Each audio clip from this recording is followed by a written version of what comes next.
Interviene a tutto campo il ministro dell'Interno Anna Maria Cancellieri oggi a Catania per l'inaugurazione di un campetto di calcio nel quartiere del villaggio Sant'Agata a Catania.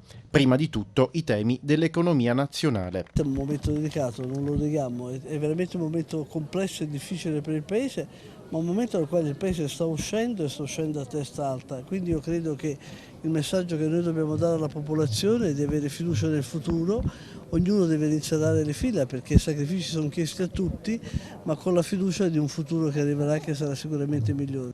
Secca la sua risposta a proposito delle scadenze IMU. Queste sono cose che appartengono alla politica, parliamo d'altro. Poi un chiarimento. Con lo spending review la sicurezza non subirà tagli, ha detto il ministro. Assolutamente no, credo di averlo detto 2000 volte, 3000 volte, non c'è problema. Noi riteniamo che l'organico che ci sia è sufficiente e che lavori anche molto bene. Naturalmente tutto si può fare meglio, ma non credo che le risposte siano nell'aumento degli uomini quanto magari in un utilizzo degli uomini diverso, ma comunque. La Cancellieri si è poi soffermata sulle indagini della trattativa tra Stato e mafia.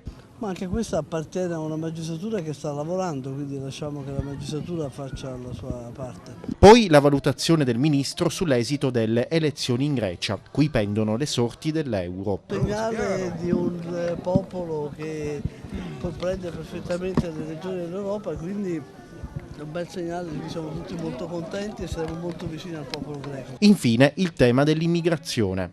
No, al momento la situazione sembra sotto controllo, naturalmente questi fenomeni sono legati anche a fatti internazionali e quindi non siamo in grado di dire oggi quello che potrà accadere domani. Ci sono fatti che sfuggono al nostro controllo, la strage in Nigeria per esempio è un fatto molto grave, e quello che accade in Siria sono fenomeni, vedremo l'evolversi della situazione.